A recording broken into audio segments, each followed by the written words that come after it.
আসসালামু আলাইকুম ওরহমতুল্লাহি ওবারকাতু। প্রিয় দর্শকরা, আজকে অন্যান্য দিনের মতো আরেকটা নতুন ভিডিও নিয়ে হাজির হইলাম। আমার ওয়াদা ছিল আগের দিন 2 দিন আগে যে রোগীর রোগ নির্ণয় করার পদ্ধতি। এর সাথে আরেকটা প্রশ্ন এখানে আপনাদেরকে দেখাইছিলাম যে যদি প্রশ্নকারী জিজ্ঞাসা করেন যে রোগ ভালো হইবে কি না, এরকম ধরনের যদি রোগ হয়েছে, আপনাকে জিজ্ঞাসা করে বসছে যে রোগটা ভালো হবে কি না, এটা আমাদেরকে জানাই দিন। তাহলে একদম সহজ একটা পদ্ধতি আছে, সেই পদ্ধতি দিয়ে আপনি জানাইতে পারবেন ভালো হবে কি না, নিজেও পরীক্ষা করে দেখতে পারবেন।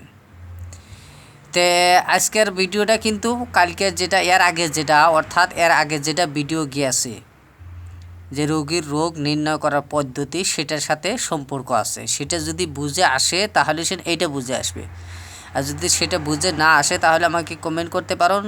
অর্থাৎ 2-3 বার ভিডিওটা দেখে নিন, অর্থাৎ আপনি ডাউনলোড করে বারবার দেখে নিন, বস্তুগুলো ভালো করে বোঝার চেষ্টা করবেন, তাহলে একদম সহজ। কিন্তু নতুন হইতে পারে কারো কিবা উল্টা লাগতে পারে যে বস্তুটা বুঝে আসলো না, ওইটা ভালো করে বুঝে নেবেন, তারপরে এটা দেখার জন্য আসবেন। এর আগে ডাইরেক্টলি আপনি যদি এই ভিডিওটা যেটা বানাইতেছি এটা দেখে থাকেন, তাহলে কিন্তু আপনার কোনো বুঝে আসবে না যে এটা এখানে কী বর্ণনা করলো, আমি কিচ্ছু দিশা পাচ্ছি না। আপনার কাছে আমার অনুরোধ এটাই, আপনি প্রথমে 1 নম্বর এর আগের ভিডিওটা আপনি দেখেন, আর ইনশাল্লাহ সেটার লিঙ্ক এইটার আপনি ডিসক্রিপশনে পেয়ে যাবেন। চলুন এটাকে দেখে নিই। যদি কোনো মানুষ আপনাকে জিজ্ঞাসা করে যে রোগী ভালো হবে কি না, সেটাকে কিভাবে আপনি পরীক্ষা করবেন বা তাকে জানাবেন। এই অবস্থা রোগীর নাম ও তাহার মায়ের নাম এবং প্রশ্নর দিবসের নামের অক্ষরের সংখ্যা বাহির করত, উহার সমষ্টিকে 3 দ্বারা ভাগ করিতে হইবে। যদি 1 অবশিষ্ট থাকে তবে অভ্যন্তরীণ রোগ চিকিৎসা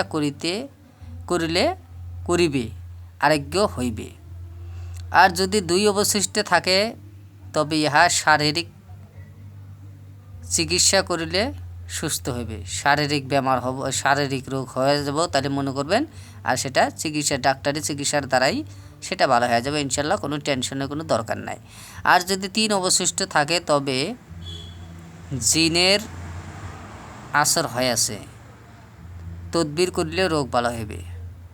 আর যদি সমান হয়ে যায় তবে জাদু করা হয়েছে, এহারও তদবির করলে জাদু ক্রিয়া দূর হয়ে যাইবে। এখানে একদম সহজ পদ্ধতি।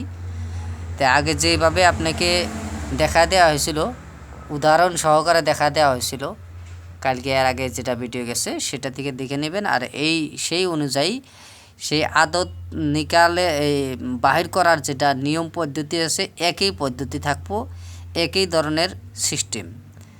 আশা করি এটা আপনাদের জন্য বহুত একটা সহজ হবে বলে আমি মনে করি।